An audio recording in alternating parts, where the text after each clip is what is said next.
እንግዲህ ውድ አቤል ቢጂቲው ተመልካቾች እንዲሁም ተከታታዮች በሙሉ ይህ እንግዲህ አሁን አቤል ቢጂቲው ሳይንሳዊ የሆኑ ነገሮችን የምናብራራበት እንዲሁም ደግሞ የምንናገርበት ዘርፋችን ነው።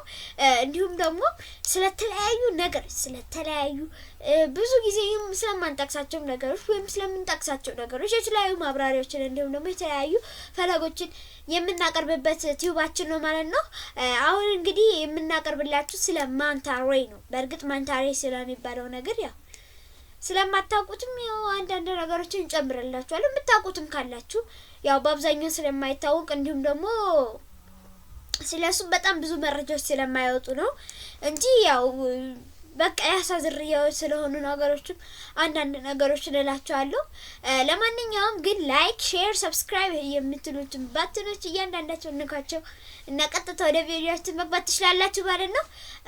አሁን የምናቀርብላችሁ እንግዲህ ስለ ማንታ ሬይ ነው። ማንታ ሬይ ማለት አንዱ በውቅያኖስ ውስጥ የሚኖሩ የአሳ ዝርያዎች መካከል አንዱ ነው።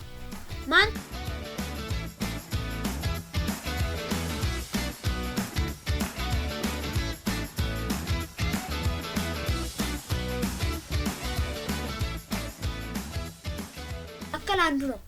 ማንታ ሬይ ማለት ያው ትርጉም የስፓኒሽ ወይም የፖርቹጊዝ ቢሆንም ግን ያው ክሎክ በእንግሊዘኛ ክሎክ የሚል ትርጉም ነው ያለው ማንታ የሚለው። ይህም ደግሞ የተባሉበት ምክንያት ቅርጻቸው ጠፍጣፋ እንዲሁም ደግሞ ይሄውን ዲያመንድ ቅርጽ ያላቸው በመሆኑ ነው።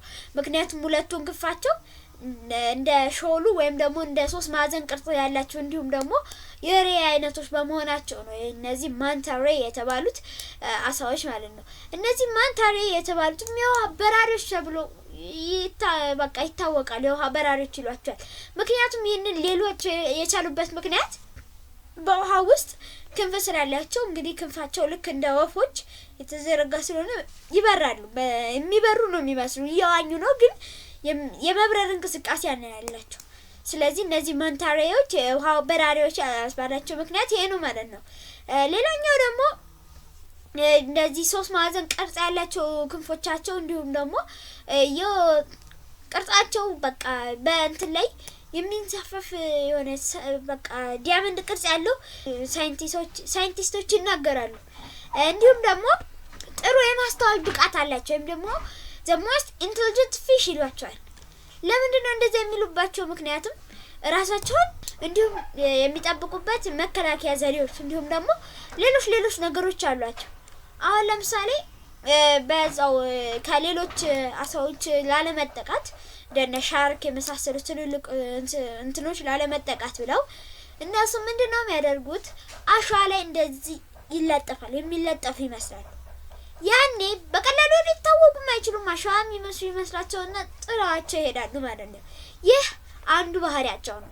ከዛ በኋላ በመውጣት ትንንሽ አሳዎችን ነው የሚመገቡት። ትንንሽ እንደዚህ በኮራል ውስጥ የሚዋለዱትን እነዚህ እንደ አምባዛ አሳ ከነሱም የሚያንሱ አይነቶች አሳዎችን ነው የሚበሉት። በዛ ምክንያት ሌሎች ትልልቆቹን እንዳይበሏቸው በመጠንቀቅ በእንትን ላይ በአሸዋ ላይ እንደዚህ የማይታዩ መስሎ ይቆያሉ ማለት ነው።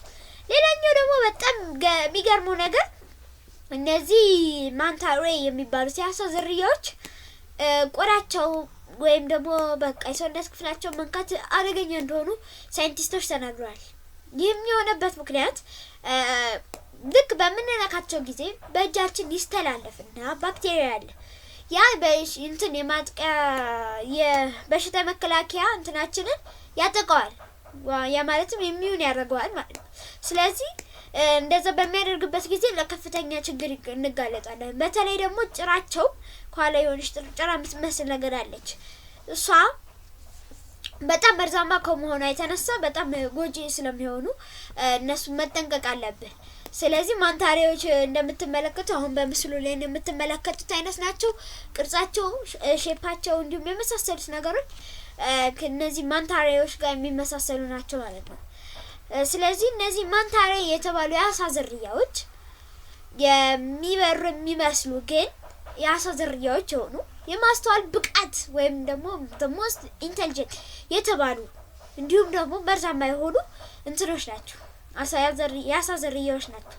እነዚህ የአሳ ዝርያዎች የሚበሉበት ያበላል ዘዴ በጣም የሚያስገርም ሁኔታ ነው።